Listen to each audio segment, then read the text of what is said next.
कहते हैं कि सच्चे दिल से मांगी गई दुआ कभी खाली नहीं जाती। ऐसा ही कुछ इंदौर में भी देखने को मिला है, जहां 9 साल पहले घर से बिछड़ा सुल्तान रमजान के महीने में एक बार फिर अपने घर वालों को मिल पाया है। 9 साल पहले सुल्तान घर से लापता हो गया था। सुल्तान महाराष्ट्र के मालेगांव का रहने वाला था और अपने घर से 9 साल पहले लापता हुआ था। सुल्तान मानसिक रूप से विक्षिप्त अवस्था में इंदौर में पाया गया।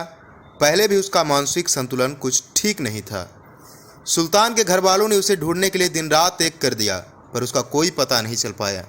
24 जून सन 2022 को भिक्षावृत्ति मुक्त अभियान के तहत सुल्तान का रेस्क्यू किया गया, जहां कुछ समय तक बाणगंगा अस्पताल में उसका इलाज किया गया। 10 नवंबर 2022 को सुल्तान को भिक्षुक पुनर्वास केंद्र लाया गया, जहां रूपाली जैन के मार्गदर्शन में उसकी काउंसलिंग शुरू की गई। काउंसलिंग के बाद वह अपना नाम और पता बता पाया। पता लगाने पर बड़ी मुश्किलों से पता चल पाया कि 2014 में सुल्तान नाम के युवक की गुमशुदगी की रिपोर्ट महाराष्ट्र के मालेगांव थाने में दर्ज की गई थी, जिसके बाद सुल्तान के घर वालों से संपर्क साधा गया। अब सुल्तान के घर वाले इंदौर आकर सुल्तान को वापस महाराष्ट्र मालेगांव ले जा चुके हैं।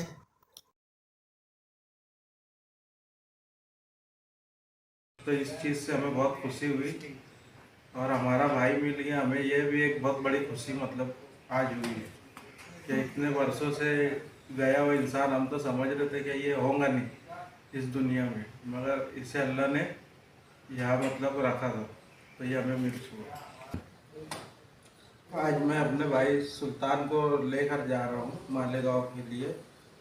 संस्था परवेश रूपाली जैन मैडम, आपका शुक्रिया अदा करते हैं, हम लोग इस्तेकबाल करते हैं और हमें ये ईद के तोहफा ही समझ लीजिए कि हमें रमज़ान ईद का तोहफा मिला ही।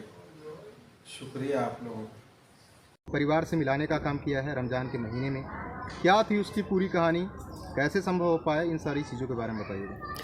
देखिए, सुल्तान जो है वो मंदबुद्धि और मानसिक रोगी व्यक्ति था, जो मालेगांव से कहीं भटकते भटकते इंदौर बाणगंगा क्षेत्र में आ गया। जून में हमारी टीम के द्वारा सूचना मिलने पर जब उसको रेस्क्यू किया और मेंटल हॉस्पिटल बाणगंगा में भर्ती कराया, 4 माह इलाज चलने के बाद हमारे पास में नवंबर में हमको मानसिक अस्पताल ने उसको सुपुर्द किया। उसके बाद से ही लगातार हम उसकी खोज खबर करने में लगे रहे।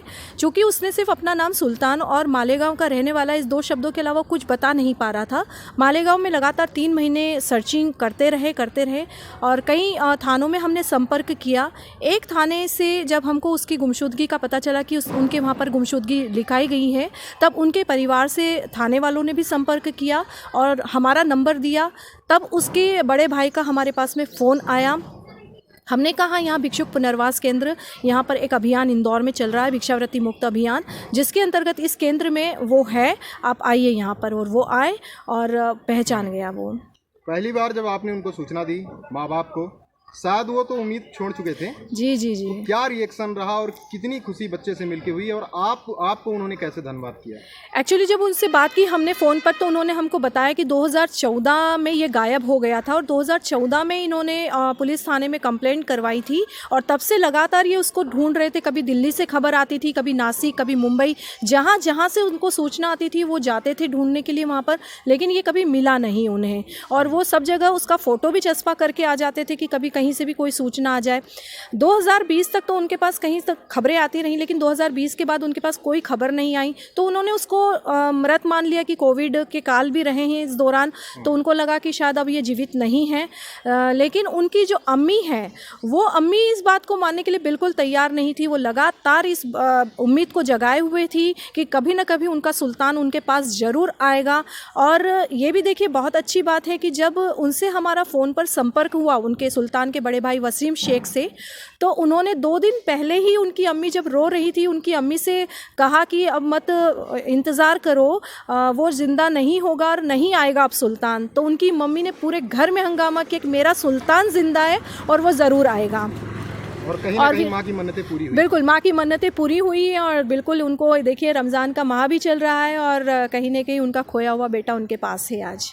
ठीक है, एक बार नाम बताइए। रूपाली जैन, संस्था प्रवेश अध्यक्ष।